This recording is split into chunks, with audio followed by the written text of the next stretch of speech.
Welcome back. We are working on finishing up our winter scene here by a creek, and I'm working with my larger brush still with my burnt umber in these larger areas, and then I'm going to switch to this thinner script brush, or pointed brush is what you'll need for these delicate trees in the background. So for my creek, I'm just going to go with my basic burnt umber here and just kind of back and forth filling in, pulling in from the edge.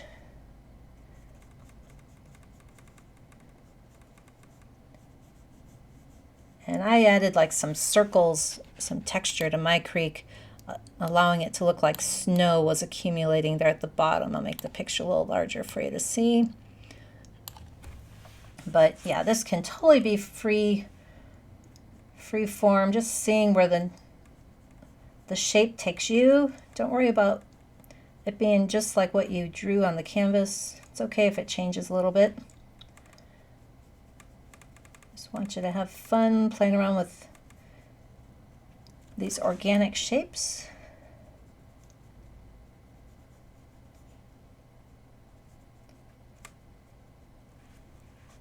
Okay.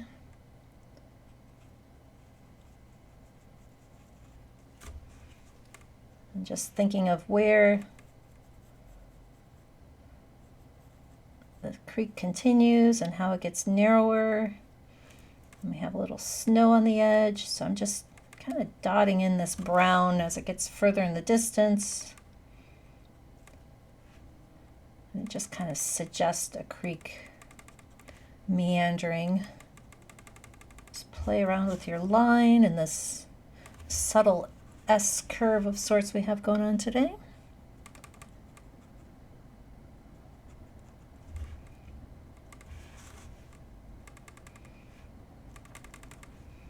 And you can always come in with more brown closer to the edge here to make that a much darker, deeper water.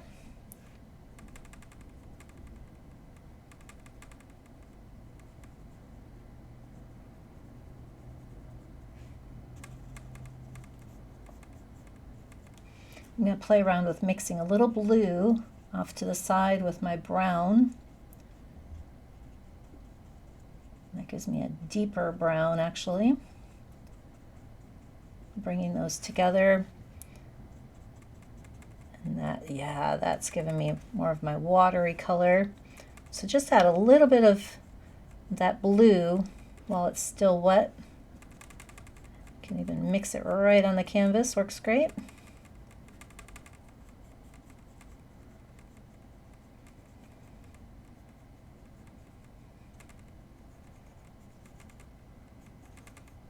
But if you take this blue and brown mixture and add a little bit of white to it, it gives you a really pretty gray. Okay, have that at the ready for our trees.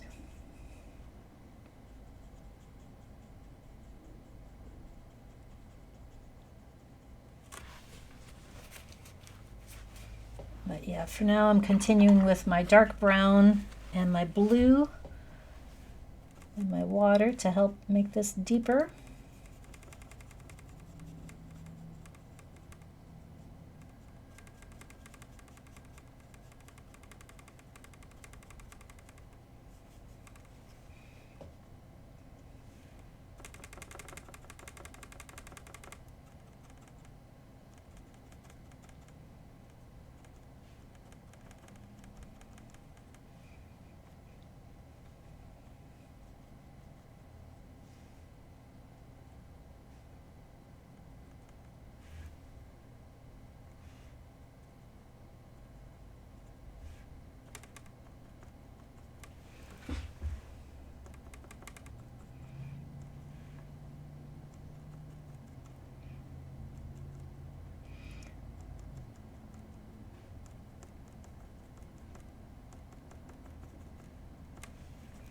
Just finessing my creek here, making sure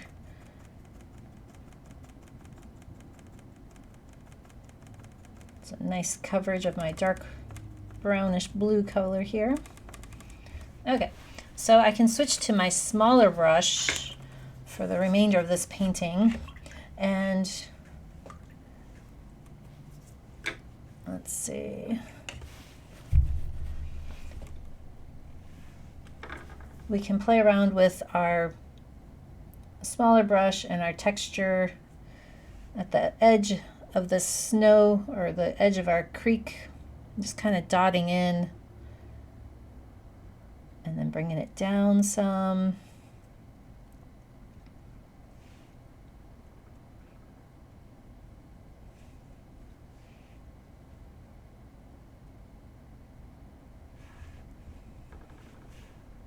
I can put some dots around the edge of the snow that's in the creek here, just to help make this a little irregular, kind of in and out.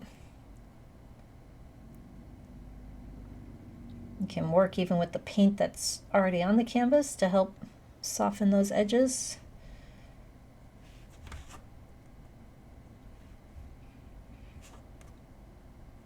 But this pencil line that I have drawn, I can kind of go over that with a little bit of my brown, kind of playing around with some areas where it has more, some areas where it has less. However you want to play around with this. It's in nature, so it doesn't have to be perfect. We can dot in some white as well for our snow.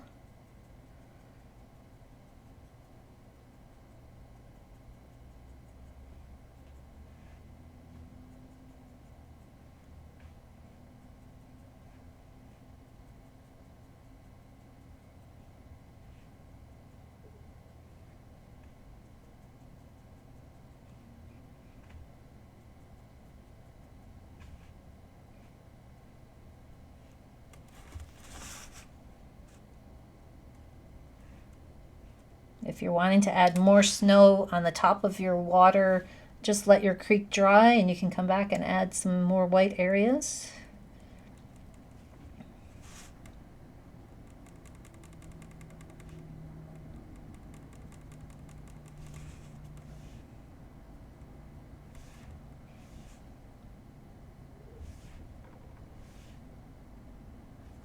I'm just taking this white, you can add a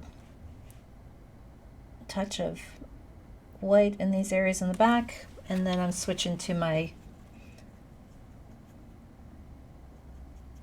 brownish blue mixture for more detail along the creek here.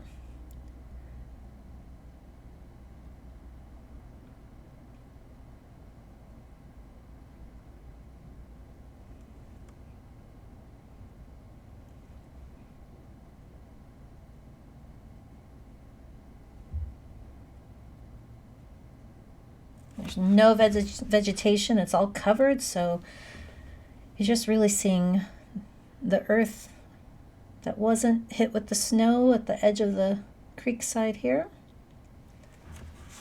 It's working great.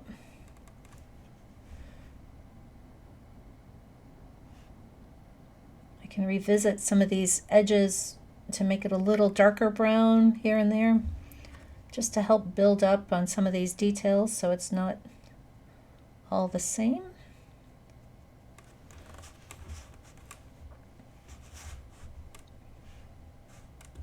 Okay, that's working great for our creek. So now I can switch to working on my tree trunks, and same concoction using my dark blue, my blue and brown mixture.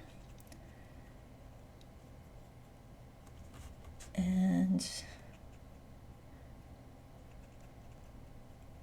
I'm going to use that on my tree trunks.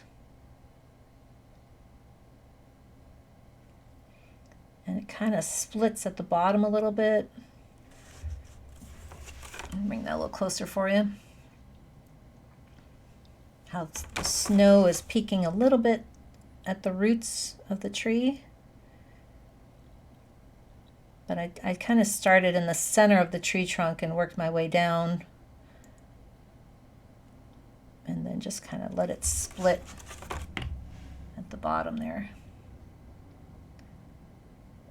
It's not a perfectly planted tree. We're wanting to convey a little bit of snow at its base there, so just don't paint it all brown. Do the third tree trunk. Let me move my picture a little bit. We can make that larger since we're just on trees here.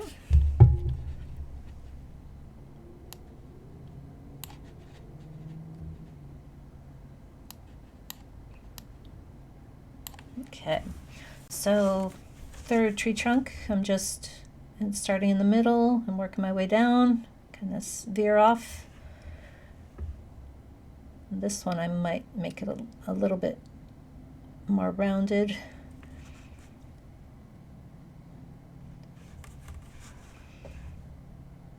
Okay. So now with our tree, my brush was kind of pulling it towards the bottom of the page. Now I'm going to be pulling upward and working with my main branches for starters. I can kind of just go over and make like a Y, or do a third one here. Try that same pressure again,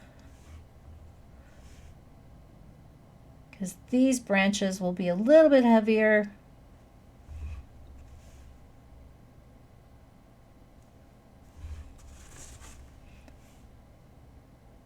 These are closer to the trunk, so they're a little bit older and hardier, but it does work great to start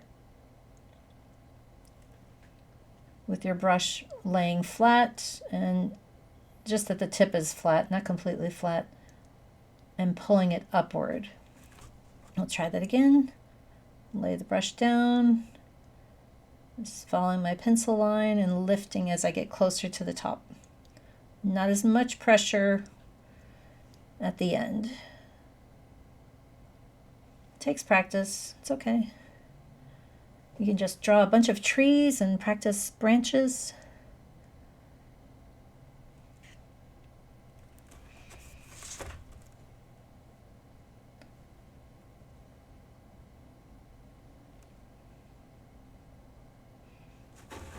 And I can start veering off from these branches now with a really light touch.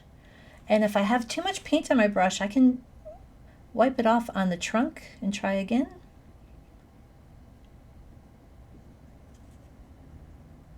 And just start splitting these other branches. I'm also kind of holding my breath and talking. But that really helps with brush control too. I enrolled in calligraphy when I was in high school. My mom had health food stores growing up, and she had a yoga magazine talking about calligraphy and how that exercise of writing letters and the control of breathing with each stroke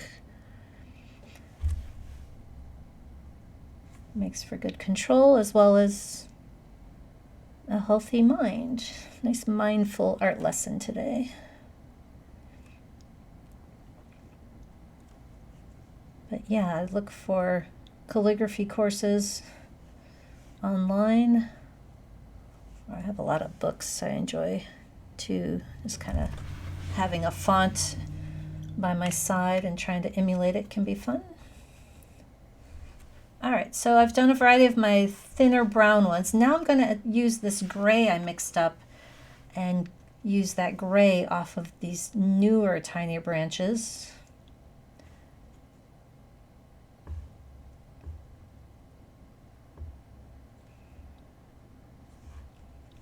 Or any of the branches, it works fine.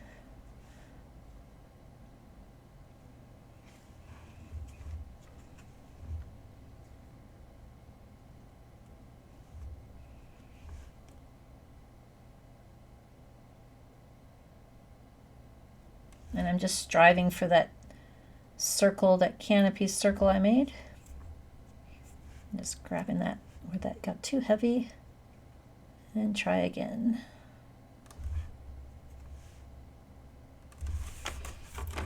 using really faint colors today. Sorry if it's not photographing really well. But I just love how we have our 3 trees and our weighted creek at the bottom.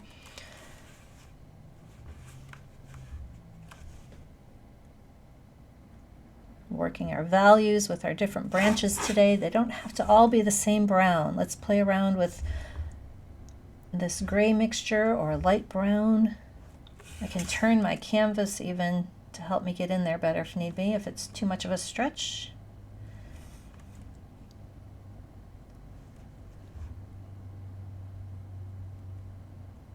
This gray is great for the horizon to play around with, just kind of dotting in some different texture in the distance. Or if I want to switch to white, making that even softer, just to kind of fade out. Just covering up my pencil lines with my brownish white or gray. This is working our atmospheric perspective, things that are further in the distance. Next time you're outside, look at how the light filters out and your colors aren't as vibrant that are further away. That is atmospheric perspective. You achieve space in your image with value, softer things in the distance and more vibrant, closer, like our creek. I can even take some of this gray, I think, and soften my creek a little bit to convey that atmospheric perspective so things aren't too rich over here.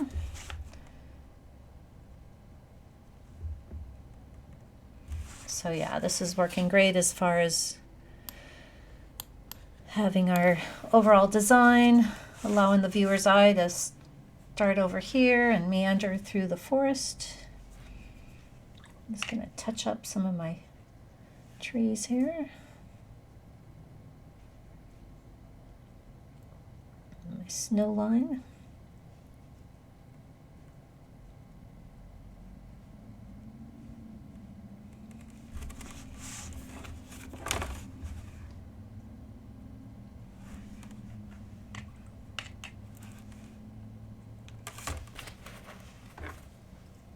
I can even soften that with my bigger brush.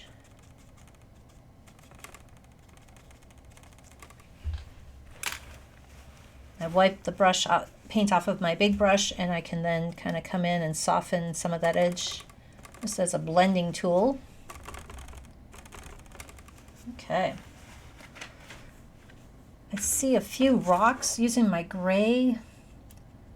I'm going to add just a few to my landscape here, just conveying some of this rolling hill. Just a few dots here and there. A little added interest. I can do some of those even along my creek on the left and right side a little bit.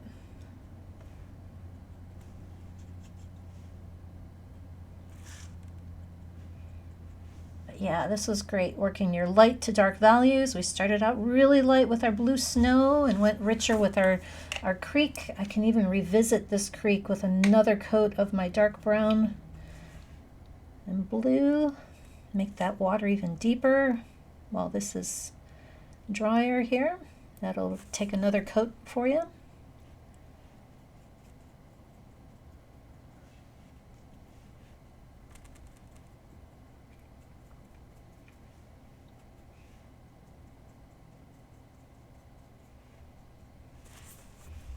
I love this combination of the cerulean blue and the burnt umber to achieve this deep water color. I'm still using my small brush so that I can navigate some of these tinier details and get that blue in there and take it further down the creek. I think I'm going to use this dark blue at the foot of my tree trunks just a little bit, just to help convey that deep shadow down there. Or at the top of my trunks a little bit even. Nice. Okay, it's a nice realistic image that's evolving here today. Just working those values, and if you want to keep going on your branches some more, that soft story we have. And the loud conversation is our creek here flowing, and the tree trunks. Our softer conversation is the snow and these light, delicate branches. Just kind of rounding those off some more.